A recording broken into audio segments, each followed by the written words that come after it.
En 2020, en Côte d'Ivoire, plus de 17 000 cas de cancer ont été diagnostiqués. Et sur ces plus de 17 000 cas, près de 11 000 personnes sont décédées. Des chiffres alarmants. Mesdames et messieurs, bonsoir. Bienvenue dans votre magazine d'enquête 52 minutes pour comprendre. Après l'émission sur le cancer des enfants diffusée il y a 2 semaines, je vous fais découvrir ce soir le quotidien des adultes atteints par le cancer. Comment détecter cette maladie? Comment vivent les personnes atteintes par cette maladie? Peut-on guérir du cancer? De quels moyens dispose-t-on pour les sauver? Vous aurez la réponse dans un instant grâce à notre reportage, mais aussi grâce à notre invité, Dr Augustin Billet. Il est chargé d'études et chargé de la prévention au sein du programme national de lutte contre le cancer. Nous le retrouverons à la fin de ce documentaire. Mais avant, regardons ensemble ce reportage réalisé par les équipes de Soprod.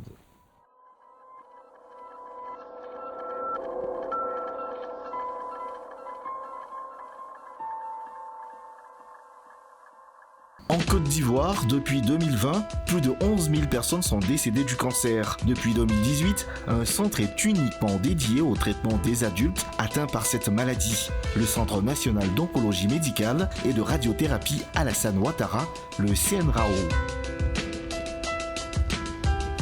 Cette jeune femme, que nous appellerons Florence, souffre d'un cancer depuis 1 an. 2 fois par mois, elle a rendez-vous dans ce centre pour son traitement. Qu'est-ce que vous avez fait? J'ai la chimie aujourd'hui, c'est celle sur Vous avez rendez-vous? Oui. Ça fait combien de temps vous suivez? Ça fait 1 an maintenant. Et ça se passe comment? Ça se passe bien. Le problème de ça? Seulement que oui, ça se passe bien. Seulement que quand on fait, c'est un peu fatigant, mais après 3 jours, ça passe. Je vous souffrez de quoi? Bon, je suis d'un cancer du rectum. Vous avez su ça depuis quand? Bon, le début, j'avais un peu mal, c'était mot de ventre, on dit colopathie. Souvent on dit c'est que appendicite, quand j'ai suivi une opération d'appendicite même. Donc ça après que, quand je vais à la selle, je saigne. Donc arrivé à un certain moment, on dit d'aller voir un truc pour faire la biopsie. Là-bas, on a découvert que c'est un cancer du rectum. Donc c'est ça, on m'a envoyé ici. Après l'examen physique, place au prélèvement sanguin. Comment ça va? D'accord. Vous êtes là pour votre cure de chimiothérapie? D'accord. Et la dernière cure, ça s'est bien passé? Ça s'est bien passé. Vous n'avez pas eu de nausées, vomissements, diarrhée? Vraiment que je crache, mais je n'ai pas, je ne vomis pas, je n'ai pas de diarrhée. Donc c'est des nausées seulement. C'est passé ou bien ça continue? C'est passé. Dieu merci. D'accord.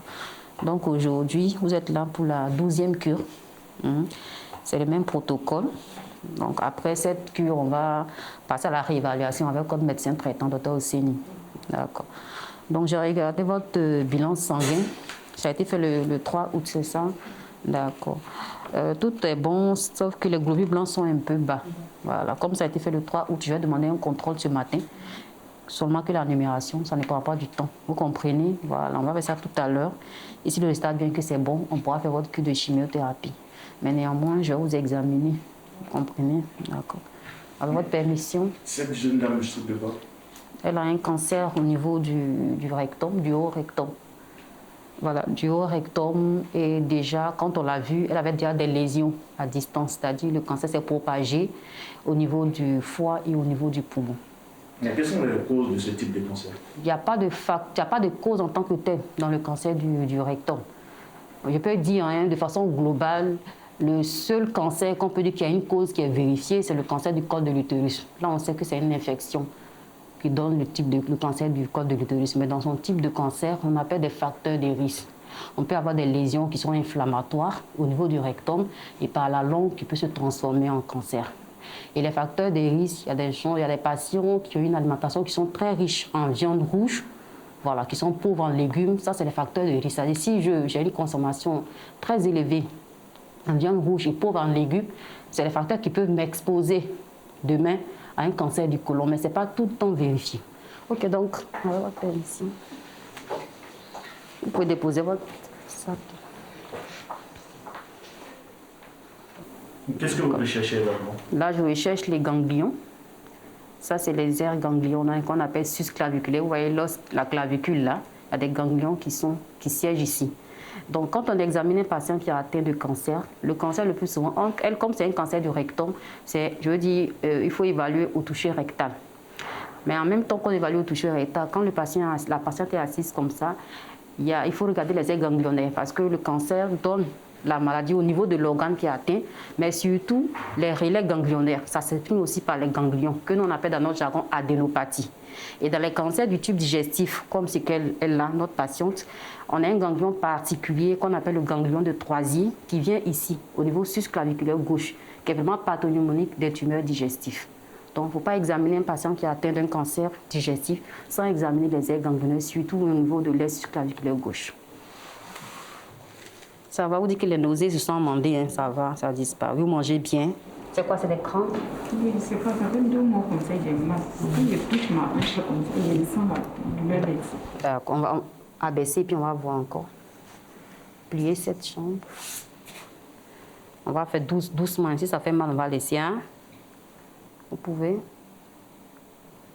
Si ça fait mal, on va laisser.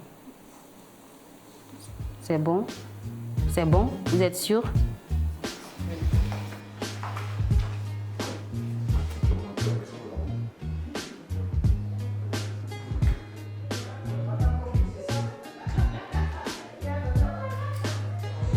Et là, vous allez voir une chimio. À quelle heure? Dieu, 11h30. D'accord. Ils sont pas là, mais il y a du monde. Ils sont là, mais ils ne peuvent pas venir. Oui, mais constant, tout, mais ils ne peuvent pas venir. D'accord. Ok. Il y a toujours cette causerie entre vous, les patients. Oui, bien sûr. Bien sûr. Quand ils viennent, c'est important de savoir un peu leur état d'esprit, et savoir un peu ce pourquoi ils sont là. Alors, aujourd'hui, ce qu'on va faire pour madame, c'est de réaliser un examen de routine. C'est une NFS, libération formule sanguine. Donc c'est un examen qui va nous permettre de pouvoir apprécier les différents paramètres que madame présente au niveau de son sang, donc les globules rouges, les globules blancs, les plaquettes, etc. La chimiothérapie affaiblit le système immunitaire. Il faut donc contrôler l'état de santé général du patient pour ne prendre aucun risque. De son côté, Jacques Akafou, responsable du service d'oncologie de ce centre depuis 4 ans, débute sa journée avec une patiente âgée de 42 ans. Elle est atteinte d'un cancer du sein. Tardant à consulter, la tumeur a pris des proportions alarmantes. Maman, depuis combien de temps tu as ça? Est-ce que ça fait mal? Avec 10 000 Ok.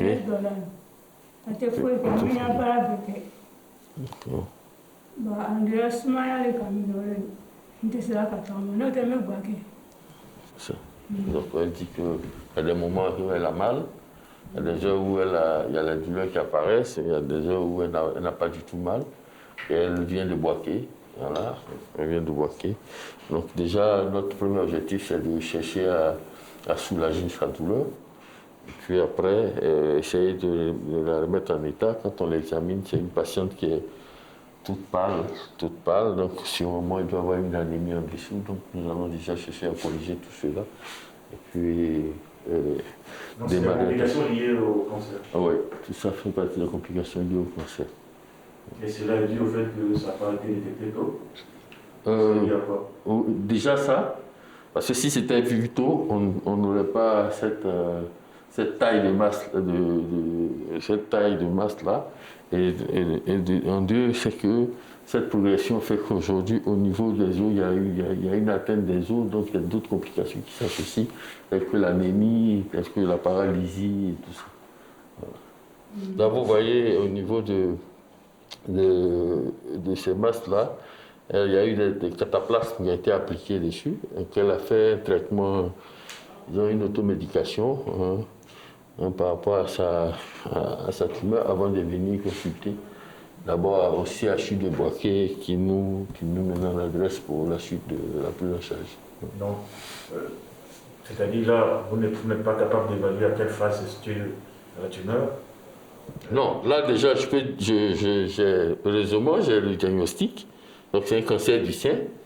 Et nous avons les résultats du scanner qui montrent qu'elle a des localisations au niveau de l'os, du rachis. Donc c'est un cancer du sein qui a donné des métastases au niveau des os avec une compression médulaire, donc une paralysie du membre inférieur.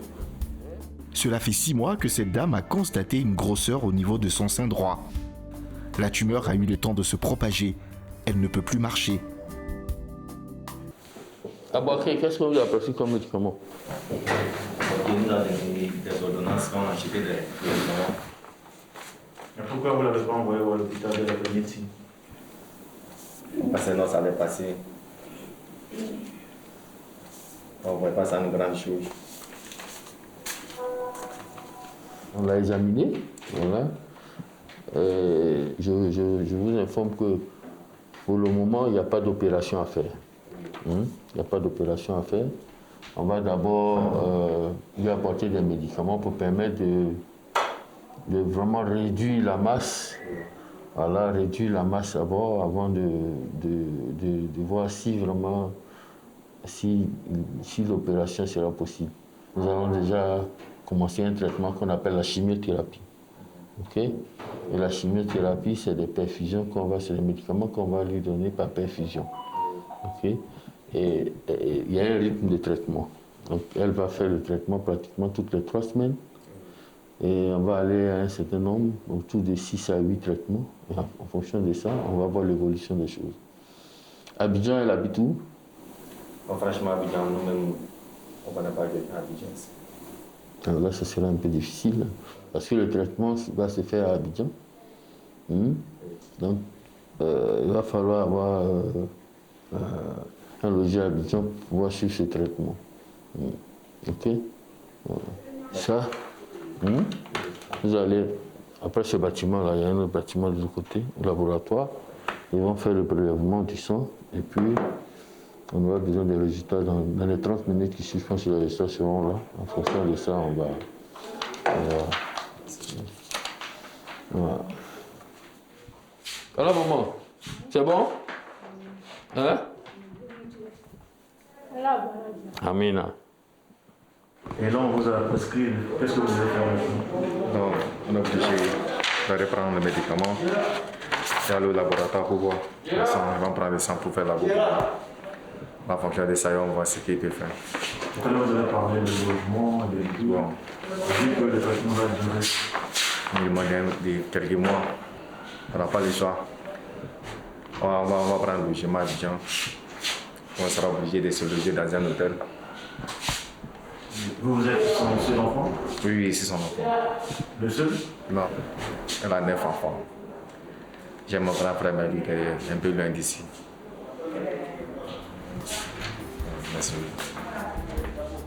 Négligence, médecine traditionnelle, problèmes financiers, autant de facteurs qui réduisent considérablement les chances de survie des personnes atteintes d'un cancer. Les tumeurs cancéreuses se multiplient rapidement et peuvent se propager dans tout le corps. Dans le cas de cette patiente, le pronostic vital est réservé. Docteur, est-ce que son pronostic vital est en Oui, déjà, on peut dire que le pronostic n'est pas bon. Voilà, le pronostic n'est pas bon, déjà vu que la maladie est beaucoup avancée. Déjà localement, et puis on a des lésions à distance. Au niveau pulmonaire, on a des métastases au niveau pulmonaire, puis on a des métastases au niveau osseo-vertébral. Donc, un pronostic fonctionnel qui est déjà mauvais, et puis un pronostic vital aussi qui est quand même élevé. Non, dans ce genre de cas, qu'est-ce que vous faites? Vous accompagnez le patient ou... C'est un traitement palliatif. On accompagne le patient, on lui donne... Notre objectif, c'est de lui donner une qualité de vie meilleure. À ce stade de la maladie, peu de solutions possibles pour sauver cette femme. En 2020, 17 300 nouveaux cas de cancer ont été diagnostiqués en Côte d'Ivoire. Parmi eux, 9 896 sont des femmes et 7 404 sont des hommes. Chez la femme, les cancers les plus fréquents sont le cancer du sein, qui représente 19% des cas, et le cancer du col de l'utérus, qui touche 11% des patientes. Chez l'homme, le cancer le plus diagnostiqué est celui de la prostate. Il touche 16% d'entre eux, ainsi que celui du foie, qui touche 11% d'entre eux.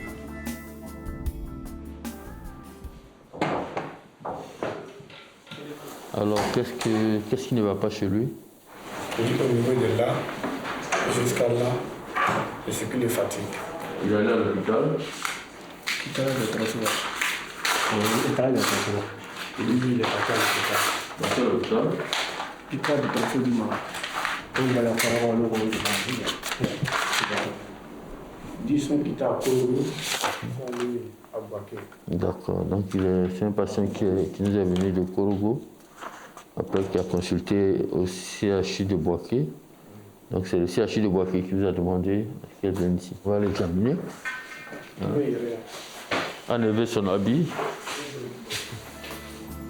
Depuis 9 mois, ce cultivateur venu de Korogo perd du poids et se plaint de douleurs abdominales.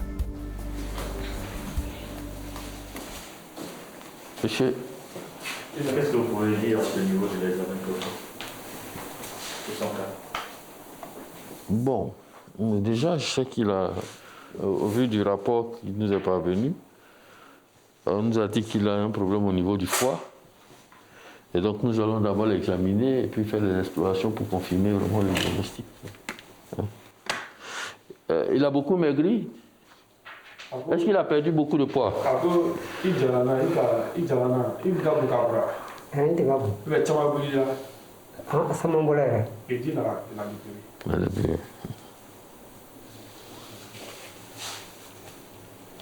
Pliez le pied, pliez le pied. Qu'est-ce que vous cherchez à voir exactement avec tout ce que vous faites? Bon, ici c'est un examen minutieux, parce qu'il y a quand même des signes.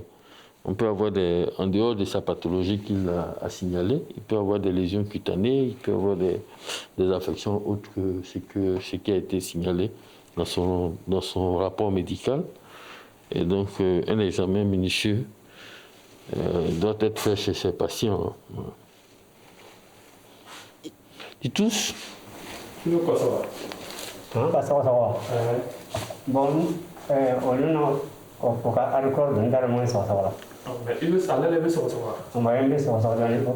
Descends les pieds. Oui? Et tous? Ok. Après 10 minutes d'examen, le docteur Akafou détecte une boule au niveau de l'abdomen du patient. Est-ce que cet examen a permis de déterminer? Non, l'examen ne peut pas nous permettre de déterminer quoi que ce soit. C'est des ensembles de signes que nous recherchons à travers ces examens. Nous savons que après l'examen, c'est un patient qui a effectivement une masse au niveau de son abdomen. Et cette masse-là, apparemment, est développée, est logée au niveau du foie. Donc, des examens plus poussés vont être demandés chez lui. Et puis, à travers les résultats des examens, on sera situé de son diagnostic et puis lui proposer un traitement. Asseyez-vous, monsieur.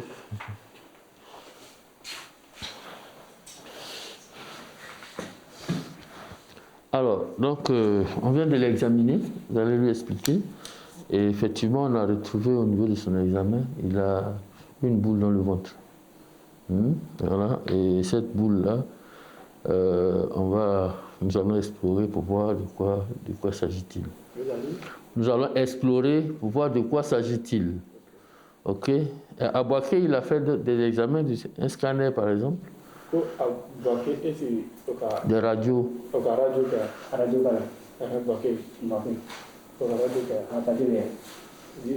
Ils ont fait, mais ils ne sont pas venus avec. D'accord, donc on va récupérer ça tout à l'heure. Est-ce qu'un patient qui ressent une douleur quelconque peut venir de lui-même, ici sans être recommandé sans être passé au préalable dans un centre de santé? Ce n'est pas indiqué.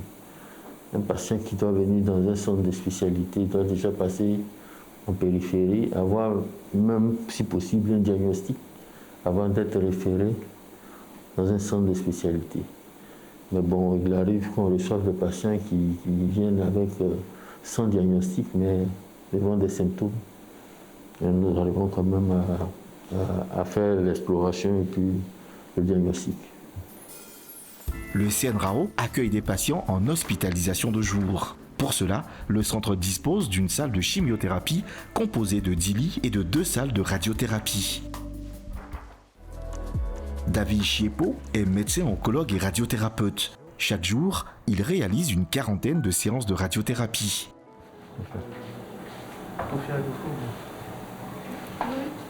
Okay.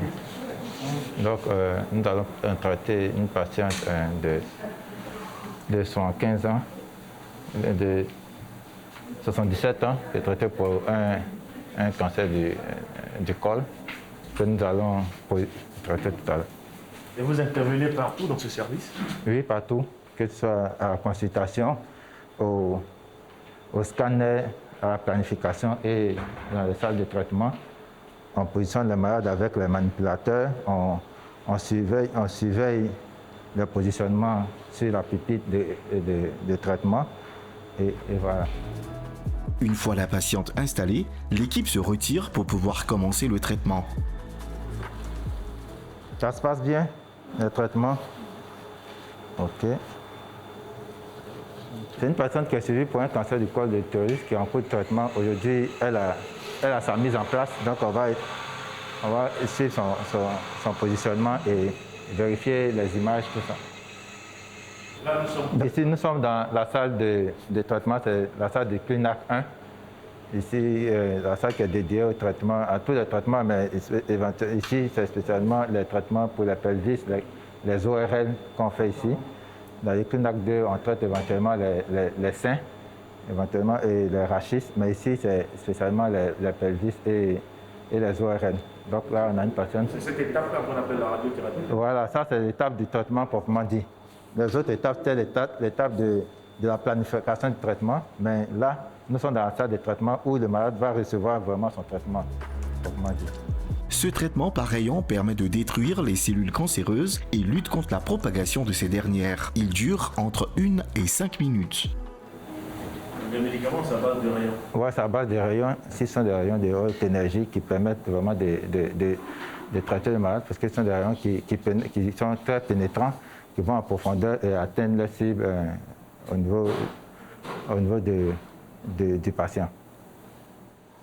Donc, après avoir positionné le malade, on va essayer d'acquérir les images et vérifier si le malade est bien dans la position que nous souhaitons. Quelles sont les difficultés auxquelles vous êtes confrontés dans votre service? C'est que la demande est forte. C'est le seul centre de radiothérapie pour le moment en Côte d'Ivoire. Donc, on a beaucoup de patients, il y a beaucoup de patients qui sont en attente. Donc, on est obligé de faire vite pour pouvoir recevoir beaucoup de malades pour le truc. Ce qui fait que souvent, par moment, il y a un peu. Dans certains moments, il y a des moments où il y a quelques files d'attente qui sont un peu longues, mais on fait tout pour pouvoir pallier à ces trucs en créant beaucoup. En se surpassant, en créant vraiment beaucoup d'équipes pour essayer de recevoir les malades au maximum pour pallier à ces difficultés-là. Un traitement lourd, mais indispensable pour une lutte efficace contre le cancer qui doit être administré toutes les 24 heures durant 5 à 8 semaines. Qu'est-ce qui s'est passé exactement? Parce que en 5 minutes, qu'est-ce que vous avez pu administrer? Bon, la machine tourne autour de la patiente pour délivrer la dose qui a été planifié lors de la physique dans la zone de la salle de traitement. Donc les différents faisceaux qui ont été planifiés par les physiciens sont traités ici dans la salle. Donc s'il y a 3 faisceaux, 4 faisceaux, chaque faisceau est traité en même temps le même jour ici. Et tous ces faisceaux permettent de délivrer la dose journalière qu'il faut à la patiente. Donc la patiente va sortir maintenant. Ok, vraiment, ça va. Autre traitement essentiel dans le cas du cancer, la chimiothérapie. Nous retrouvons Florence, elle vient d'obtenir ses résultats sanguins.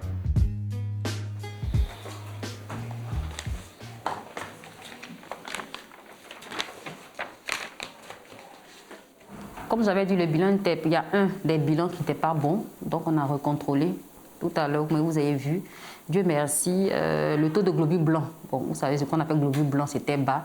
Au contrôle, Dieu merci, c'est bon. Le taux est revenu à la normale. Donc ça permet de faire votre chimiothérapie aujourd'hui. Voilà. Donc je vous ai appelé pour vous dire ça déjà. Il doit faire une injection qu'on m'a dit de faire. Quelle injection? Si c'est quand il était venu, on dit le globule blanc est bas là, on avait donné le papier, mais comme il était venu le vendredi soir là. D'accord. Donc, lundi là, c'était férié. C'est ça.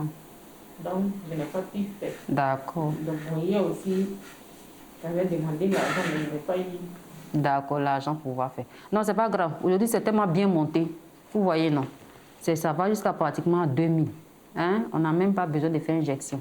C'est-à-dire que ça même, vraiment, c'est une grâce. Hein? C'est vraiment normal. Voilà, tout est normal. Le taux de globules blancs, c'est bon. Le taux de globules rouges, c'est bon. Les plaquettes sont bonnes. Ce qui était très bas aussi, tout est revenu à la normale. Donc, on va faire votre chimiothérapie aujourd'hui. Vous avez compris? Où est-ce que vous l'amenez? Je l'emmène dans son box de traitement. Madame, elle est conseillère dans quel box? Le dernier? D'accord. Monsieur Ogou? Voilà. Venez. Voilà, ça c'est votre place.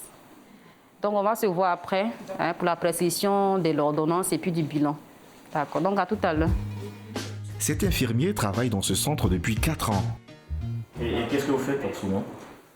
Je prépare le matériel pour m'occuper d'une patiente. Et vous pouvez recevoir combien de personnes en chimio par jour? Aujourd'hui, on a 45 personnes de programmées. Oh bon, c'est une habitude, il n'y a pas. Sinon, on a beau être habitué, on n'est pas forcément habitué au piqûres. Hein. Oh oui, non, ça, MMS, ça va bien se passer. Comme d'habitude d'ailleurs. Ok, on va commencer le traitement. La durée de la chimio varie en fonction du type de cancer. Dans le cas de Florence, sa chimiothérapie doit durer 4 heures. La zone que vous nettoyez, c'est quoi exactement? Bon, il y a un dispositif sous la peau.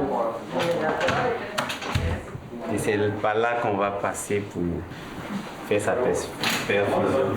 Qui a mis le dispositif? Ah, ça c'est fait au bloc. Par les médecins. Donc avant que le patient arrive ici, il faut qu'il ait ce dispositif. Et oui. C'est pas une touche. C'est aussi pratique. Il y a des patients qui n'ont pas des veines faciles. Et puis, il y a des protocoles aussi qui exigent ça. Bon, le début, ce n'était pas facile, mais maintenant, ça va. Chaque séance de chimio coûte au patient entre 100 et 500 000 francs CFA. Si Florence peut faire face au coût du traitement grâce à de l'aide extérieure, c'est loin d'être le cas pour tous les patients. Nous sommes au bureau de l'assistante sociale. Pourquoi vous cherchez l'assistante sociale, ma chérie? Je cherche l'assistante sociale par rapport au prix et aux mesures. Sur ta facture au format, tu as vu ça. Et 1 150 000. Avec tout ce que j'ai dépensé là-bas, là, sincèrement, je n'ai plus rien. Avec la rentrée aussi, j'ai un petit frère qui passe en première. Je dois payer son école. Moi-même, ma fille, elle passe en 5e. Toutes ces charges, je dois payer maison. Je suis seule. Ça fait combien de temps que vous êtes sous traitement? Ça, bon, c'est cette année-là, il a commencé. Et vous avez déjà dépensé combien? L'opération m'a coûté 800 000 francs. Oui, 800 000 francs. Et la séance, j'ai fait au moins 4 séances. De combien? Hein? Bon, j'ai pas pris le prix juste. Parce que j'ai passé de pharmacie en pharmacie. Je n'ai pas fait la comptabilité. Et vous faites quoi? Je suis nounou. Je surveille les enfants. Je veux savoir c'est combien la réduction comme ça. La réduction, ma mère, là, ça s'arrête à 20%. Autour de 200 et quelques mille francs. 230 000. Tu as vu, donc ça fait plus 1 million qui te fait peur là déjà même. C'est encore beaucoup. Hein. Je dois rester un truc de 800 000 encore. Oui, mais c'est ce que je dis. Avant d'aller au combat, là, hein, écoutez-moi, quand vous voyez un mur, vous dites je ne peux pas escalader. Quand tu t'en vas au combat, si tu es vaincu, tu ne pourras rien faire. Si vous pouvez faire moitié. C'est ce que je vous ai dit. 1 million là. Parce que je dois faire le transport, sans venir ici. Je ne connais pas quelqu'un ici pour dire je vais rester à Coco d'ici. Quand je viens chaque jour, ça me fait 2000. Ma chérie, c'est à cause de tout ça qu'on dit. Ce que tu pourras mettre de côté là, tu vas verser. Esther souffre d'un cancer depuis 1 an. À la souffrance et l'inquiétude liées à la maladie s'ajoutent les problèmes d'argent. Pour elle, le choix est compliqué.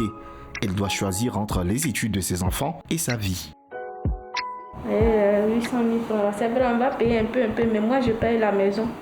Je scolarise mon petit frère qui est en seconde.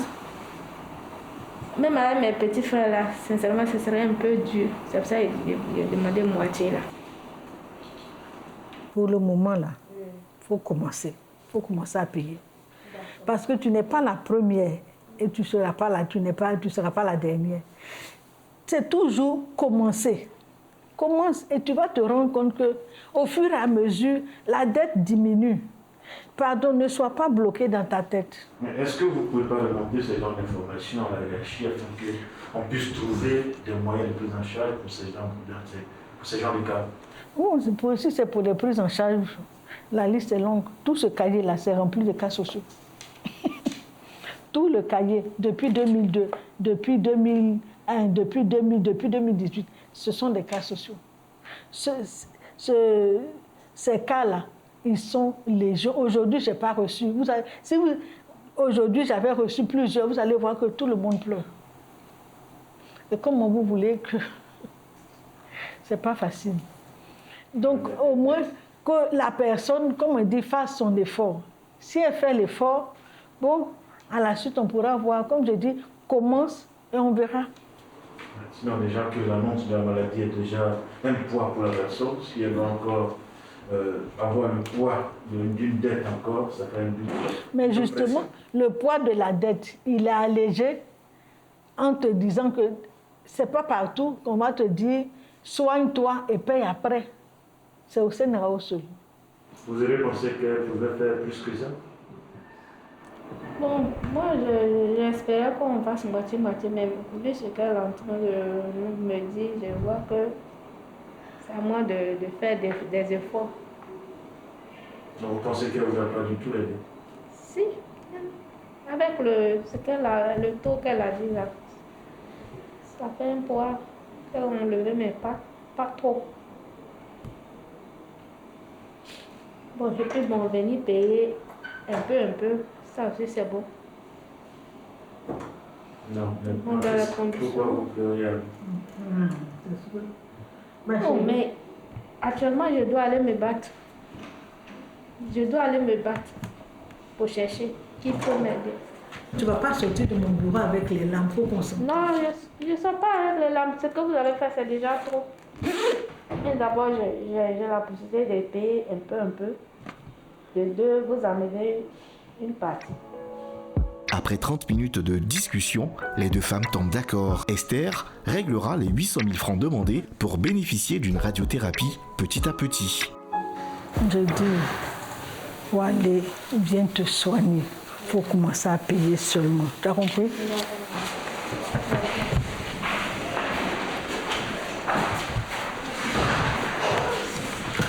Et là, qu'est-ce que vous allez faire maintenant? Je vais passer. Voir qui peut m'aider un peu pour qu'on puisse payer le reste. Est-ce que cette maladie a changé quelque chose dans votre vie? Ça m'a diminué.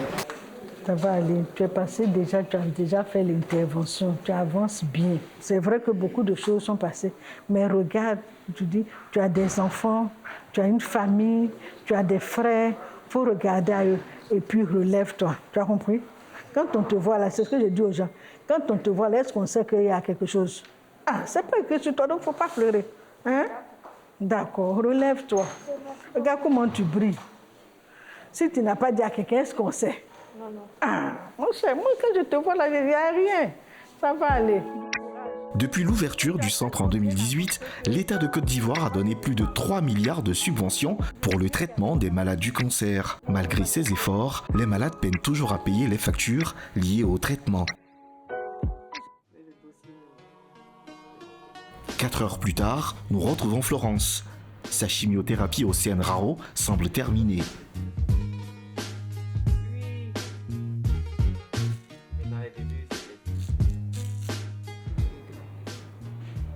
Et est-ce qu'on peut dire que sa séance de chimio est terminée? Bon, en réalité, sa séance de chimio n'est pas terminée. Parce qu'elle va à la maison, toujours le produit est en train de diffuser. Donc c'est quand elle va venir et que en fait, le produit finira, elle va venir m'enlever.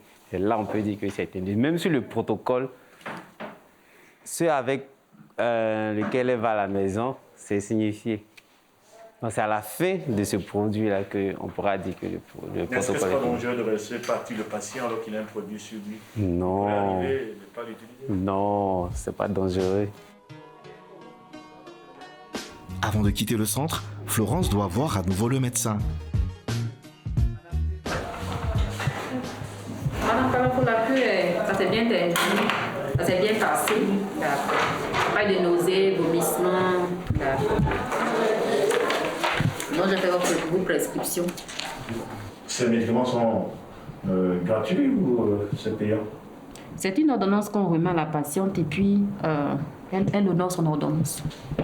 Donc c'est payant? Oui, c'est payant.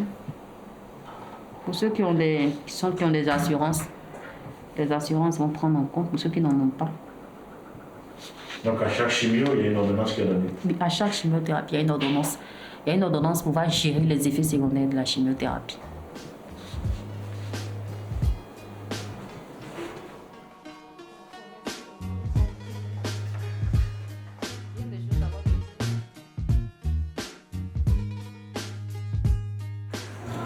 Et depuis que la maladie a commencé, vous avez dépensé combien?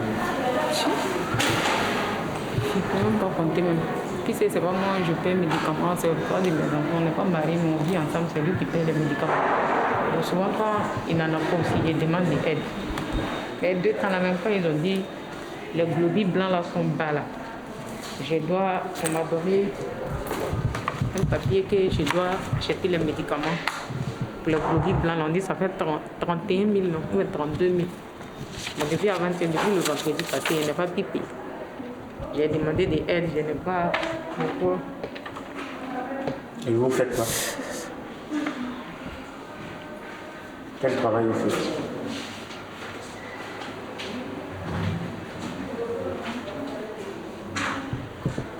J'avais une carte où je vendais. Oui.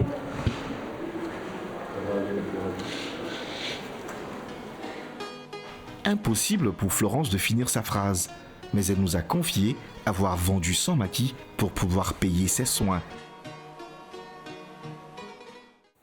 Mesdames et messieurs, je me trouve ce soir au programme national de lutte contre le cancer. À mes côtés, Dr Bilé Augustin Kwame. Il est chargé d'études et chargé de la prévention au sein du programme national de lutte contre le cancer. Docteur, bonsoir. Bonsoir, M. Barrault. Merci de nous recevoir au sein du programme national de lutte contre le cancer. On a envie de savoir, est-ce que le cancer, ça se soigne? Le cancer se soigne. Et le cancer va jusqu'à se guérir lorsque le diagnostic est fait tôt. Lorsque le diagnostic est fait tôt, le traitement est très codifié et est très facile et moins coûteux. Malheureusement, les patients arrivent à un stade très avancé, ce qui fait que le coût du traitement est très élevé. Au niveau du programme, est-ce qu'il y a un accompagnement pour les personnes qui n'ont pas forcément grand moyen? Au niveau du programme, le programme avec les partenaires surtout les laboratoires, il y a des efforts qui sont faits pour la gratuité des médicaments anticancéreux pour une certaine catégorie de malades. Ensuite, au niveau du CNRAO, pour le traitement, on peut avoir le traitement et payer après lorsqu'on n'a pas les moyens. Ça reste tout de même insuffisant. Oui, ça reste insuffisant, nous le savons. Alors dites-nous, docteur, en termes de lutte contre le cancer en Côte d'Ivoire, en termes de prévention, quel est l'état des lieux aujourd'hui? Sur le plan mondial, nous avons 19 millions de nouveaux cas. Les chiffres que je donne sont les chiffres du Global 2020.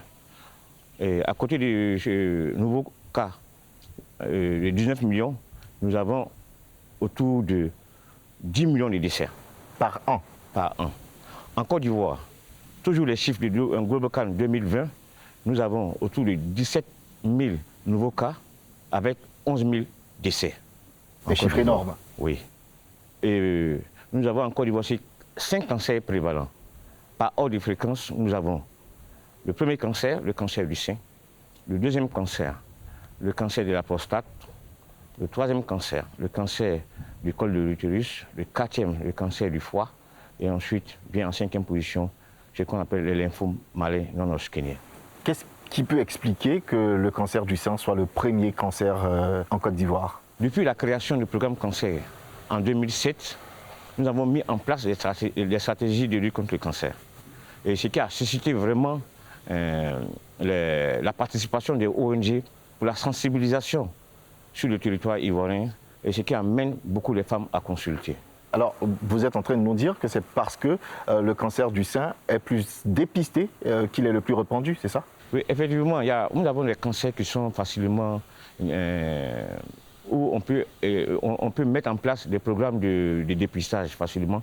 Le cancer du sein, surtout le cancer féminin, le cancer du sein et le cancer du côlon. Et ces deux cancers-là, depuis l'avènement du programme cancer, avec la sensibilisation grâce aux ONG, nous avons beaucoup de consultations pour ces deux pathologies féminines. Alors, vous commencez déjà à parler des actions du programme national de lutte contre le cancer. En termes de moyens, de quels moyens est-ce que vous disposez pour mener à bien votre mission? En termes de prévention, nous avons élaboré des outils de sensibilisation et au niveau de la prévention primaire, nous avons, avec les ONG, sensibilisé la population ivoirienne sur les facteurs de risque. Ensuite, la vaccination contre le papillomavirus humain et aussi la vaccination contre l'hépatite B. Hormis ces activités de prévention, qu'est-ce qui est fait concrètement par le programme pour justement lutter contre le cancer? L'État ivoirien, à travers le programme, a pu mettre en évidence, sur tout le territoire ivoirien, 160 sites de dépistage du cancer du col de l'utérus. Toujours, l'État ivoirien a pu mettre en place 300 décénologies pour le cancer du sein, avec un coût pour la mammographie qui est de 5 000 francs, alors que partout ailleurs, c'est différent, le coût est plus élevé. Vous l'évoquiez tout à l'heure, les 160 centres éparpillés dans le pays pour aider justement à la prévention du cancer. Malheureusement, on a pu le constater dans le reportage qu'on a pu suivre, des patients qui viennent de très loin, de l'intérieur du pays, pour se traiter du cancer à Abidjan. En fait, les 160 sites de dépistage par rapport aux lésions précancéreuses fait partie de la prévention secondaire. Alors que les patients n'ont pas encore le cancer, c'est des lésions précancéreuses. Donc ces centres sont répartis sur tout le territoire ivoirien. Ça veut dire que dans ces centres-là, on ne peut pas traiter le cancer? Non, ce n'est pas le cancer avéré. Pour le cancer adulte surtout, nous avons 2 centres de traitement sur tout le territoire ivoirien et ces 2 centres sont situés à Abidjan. Il y a un qui est à Treichville, au CHU de Treichville, et l'autre qui est à Cocody, le centre de radiothérapie à Alassane Ouattara. Docteur, le cancer, ça ne touche pas que les adultes, il y a aussi des enfants qui sont atteints par le cancer. C'est quoi la différence entre le cancer infantile et le cancer des adultes? Le cancer de l'enfant est plus dominé par le lymphome de Burkitt, par le rétinoblastome, par le néphroblastome, alors qu'au niveau de l'adulte, comme il est cité plus haut, les cancers prévalents sont quoi? Le cancer du sein, le cancer de la prostate, le cancer du col de l'utérus, le cancer du foie, etc. Qu'est-ce qui peut justifier qu'un enfant ait le cancer? Les facteurs de risque ne sont pas bien élucidés. Ici en Côte d'Ivoire ou au niveau mondial? Au niveau mondial. C'est pour cela que le cancer de l'enfant est très complexe. Les facteurs de risque qu'on trouve chez les adultes, ce n'est pas le même facteur de risque qu'on trouve chez les enfants. Les enfants, souvent, c'est d'origine héréditaire. Est-ce qu'il y a de la recherche qui se fait dans ce sens-là? Oui, à tous les niveaux. Ici en Côte d'Ivoire? Non, pas en Côte d'Ivoire, mais sur le plan mondial, il y a des recherches qui sont faites. Alors docteur, est-ce que les patients, les malades atteints du cancer ici en Côte d'Ivoire ont un protocole qui est mis en place, qui est respecté? En matière de cancérologie, que ce soit en Europe, aux États-Unis ou bien en Côte d'Ivoire, le cancer du sein se traite après une réunion de concertation pluridisciplinaire. C'est ce qu'on appelle les RCP. C'est-à-dire? On fait une réunion pour décider du traitement du patient atteint du cancer. Alors, il n'existe pas un protocole standard comme dans les affections comme le paludisme, la tuberculose, non, ça n'existe pas. Quand on parle de cancer, on parle de chimiothérapie, on parle de radiothérapie. C'est quoi ces traitements-là? Au niveau du traitement du cancer, nous avons plusieurs moyens de traitement. D'abord, il y a la chirurgie, il y a la chimiothérapie, il y a la radiothérapie, ensuite il y a l'immunothérapie. Docteur, on vous a bien compris, mais c'est quoi la différence entre ces différents types de traitements? La chirurgie consiste à l'ablation de l'organe atteint. Et cette chirurgie est bien codifiée. Et on la pratique, cette chirurgie, on enlève l'organe atteint et on peut enlever les relais ganglionnaires. Il y a des ganglions qui accompagnent la tumeur, on les enlève. La chimiothérapie, c'est un traitement. Donc l'objectif, c'est d'empêcher la multiplication des cellules cancéreuses au sein de l'organisme. Et cette chimiothérapie, elle est faite à base de médicaments qu'on administre aux malades, soit par des injections ou même par des comprimés.